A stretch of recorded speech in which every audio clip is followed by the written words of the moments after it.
30 long seconds. That's about the time you have sitting at the light to make a decision. Do you give or do you awkwardly look away?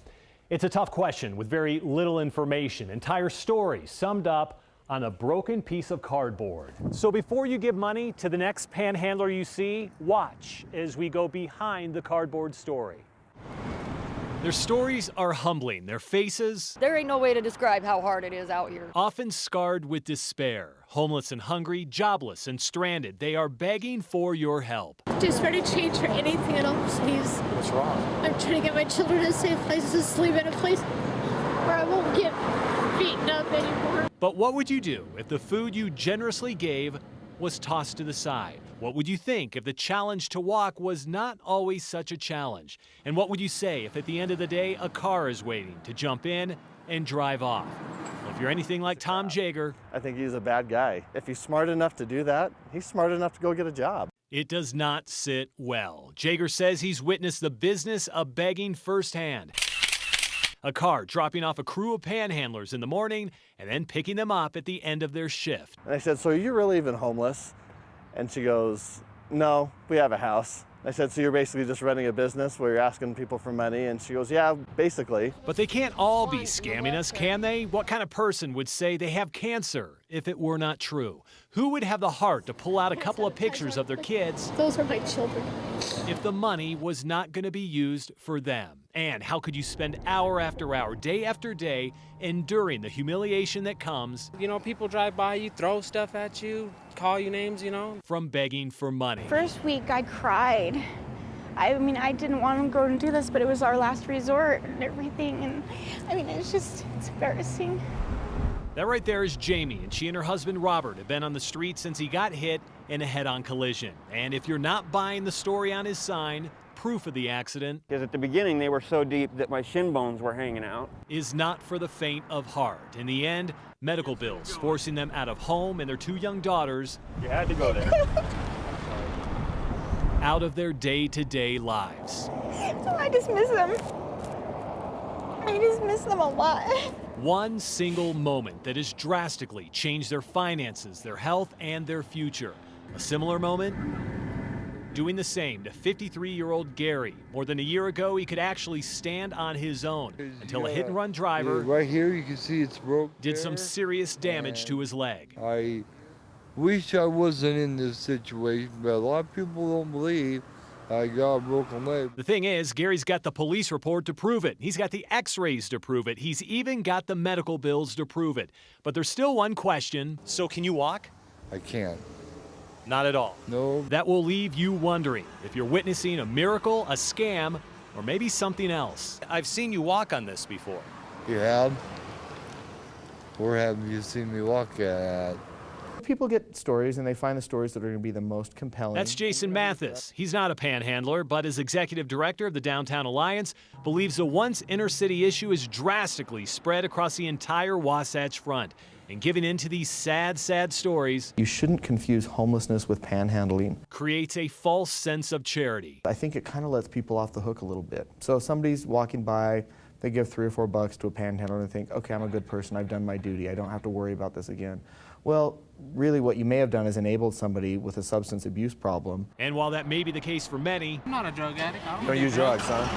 panhandlers like Daniel and his girl Ashley are very convincing as to how they use their money. They buy food and rent a room. That's it. Some days I would just get the money just to have somewhere to sleep, and I wouldn't even eat. So we watched Daniel for a couple of weeks, and at first his story raised some questions. Begging for money, but also texting on a smartphone, asking for food, but throwing it away.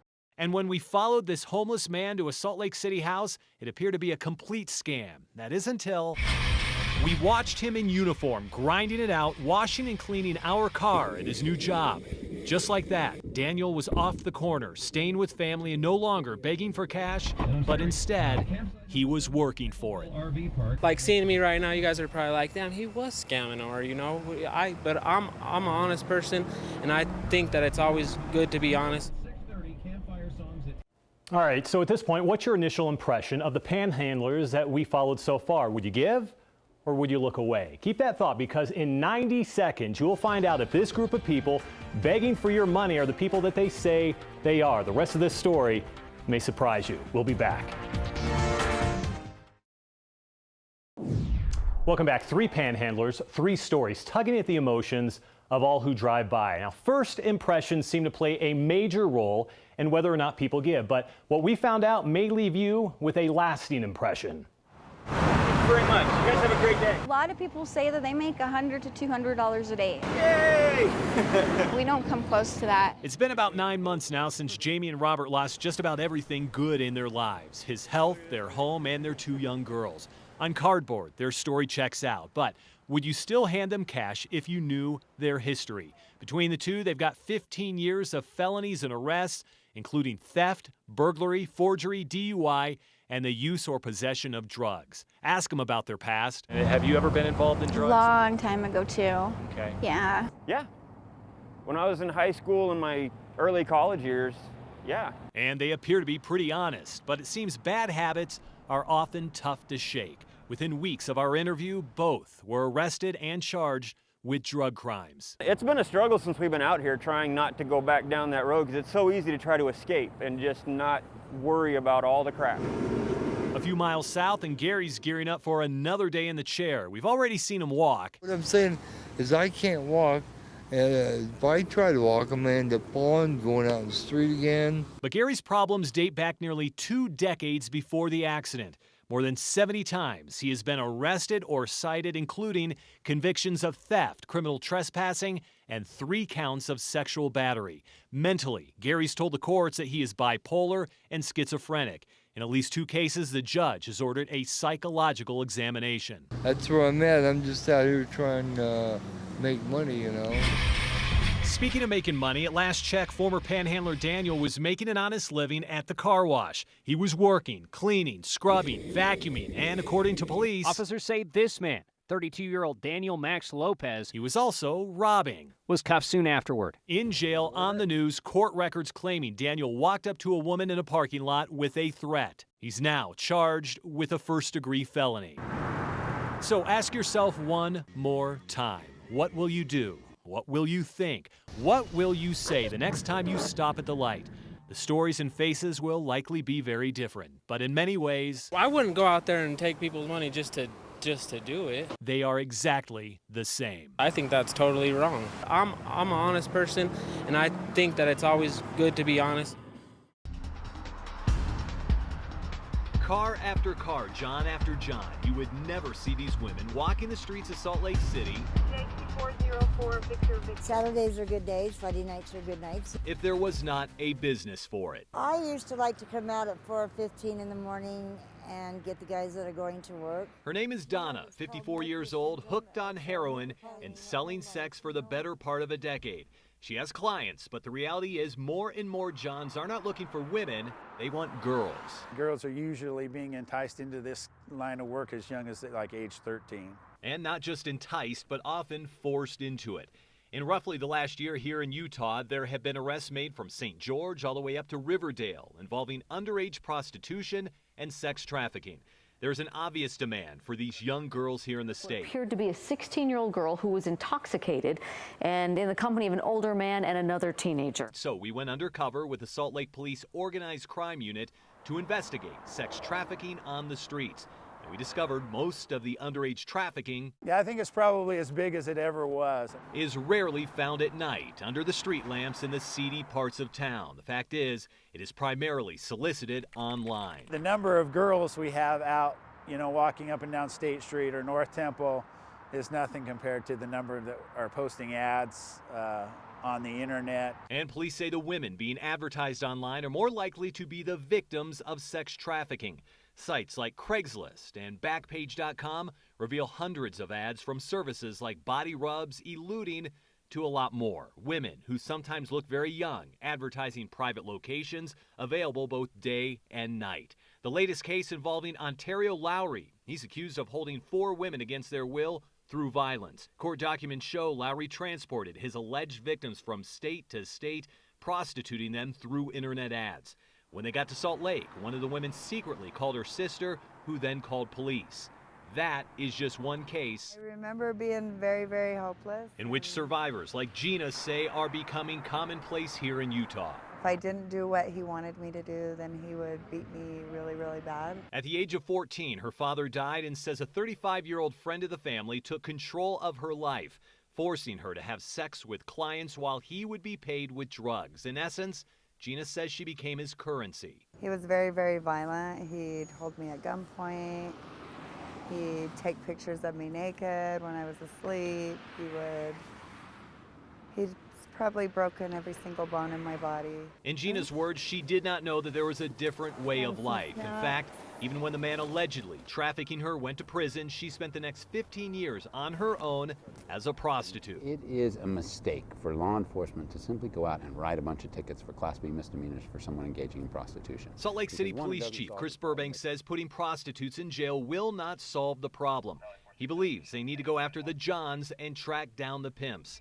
Unfortunately, these underage girls are far too afraid to rat out the people who are trafficking them. How difficult is it to work with them for them to give up information and help you go up the chain? Well, extremely difficult. Especially you'll see circumstances where this relationship may have started when they're 8 or 9 years old. Did I get you guys socks yet? Do you need gloves? More than 10 years out of prostitution, and Gina is living proof there is a way out. She now spends her time with Volunteers of America, helping women get out of the life she once lived. A tough battle to win as long as the customers are lining up. I didn't really know that there was a different way to live. Will the problem ever be solved? Oh boy, I'd like to say yes, but again, the demand side is so enormous that it is very difficult until society says we are not going to accept this. Right? Absolutely, we're not going to accept this. It will continue. What's up? What's up? What's up, Gary? Another day, brother. There aren't a whole lot of places in this world where you will hear so He's almost a shoo-in for college right now. Right now. many Yeah. stories. I understand. I understand. Everyone seems to have one, some short, some long, and some I would have never thought I'd be rooting for Utah. But here I am, and that's my squad. When Utah comes on, that's my team. simply hard to believe. But the guy sitting in this chair is the reason a barber shop in Los Angeles has even heard of the Utah Utes. It was the game of the day, shot of the night. His name is Gary Dubois, and his story is directly connected to Salt Lake City. Runs it right, takes a three. That's his boy. Wearing jersey number 5. Jared Dubois. If you have never heard of Jared Dubois, you will likely remember Dubois launch. this. I heard him say, Mr. Clutch, Mr. Clutch. So I started to believe that I was a player who was supposed to be clutch, and it was just supposed to happen. That is Jared Dubois on the spotlight, and this is Mr. Clutch once the lights have dimmed, pushing a cart in a Salt Lake grocery store full of bread and water, peanut butter and jelly. Is this the biggest one? Yeah. And putting them together slice I don't know about the peanut butter. by slice. Smash the bread together. This is how Sunday mornings begin for the big man on campus, and the way it ends Would you like some water? Peanut butter and jelly? You're welcome. Have a good day. Would you like some water? Would you like a sandwich too? is about as clutch as he gets. How you doing, youngster? Oh, I need one for my baby. You have a baby? Yes. How's that possible? You can't duplicate the feeling that someone gives you when you give them the meal that might be their only meal of today, 2 days. From Pioneer Park to Salt Lake Skid Row, the homeless are fed, the lonely are heard, and their stories. Everyone has a story. They want someone to listen to. Everyone wants their feelings or story to be heard. Leave him grateful for what he's got. A lot of what I do on a daily basis comes from having my father around. I mean, where I grew up, not many of my friends even had a father. 1, 2, 3. This group is going to run their lap first. We're going to go around the first 2 trees. His father, Gary, is a middle school phys ed teacher on the outskirts of LA, and he teaches these kids I can see that now, but you got to give me this on a daily. the very same life lessons Slide?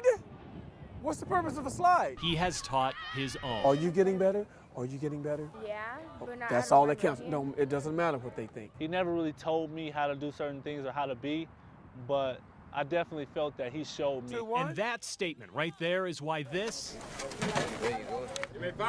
will likely not come as a surprise. Once a month, Good morning, how are you this morning? Gary walks the streets of inner city LA. You do something for someone else, and eventually it's going to come around, and you're going to receive your blessing. He will feed the homeless. He will clothe the needy. 11, I got 11 halves. Okay. And offer them something What you listening to? They got I'll be sure on it. He's good, man. Yeah. they rarely get to share. And that is a chance And he starts moving me back. I'm like, to tell their story. that's usually a day-to-day type of a story. You know, what's going on today, you know, how's the weather. But like many stories, there is often a twist. And Gary's story Unfortunately, they said I would have to go. has an extremely ironic one. So at that time, I was homeless, and I didn't have an option. That was 5 years ago, and to this day, Gary is still living out of his car. It's where he eats, it's where he sleeps. This reclines all the way back. And despite a few minor interruptions from above, And my window's usually up.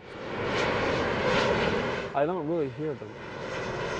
this simple way of life has become his new normal. No longer because he has to, I had a couple of family members that were having some financial issues. but simply because, in his mind, it is the right thing to do. I was sending her a check a month. Giving money to family and friends so they don't have to live out of their cars. $2,000 a month that I'm not putting on an apartment.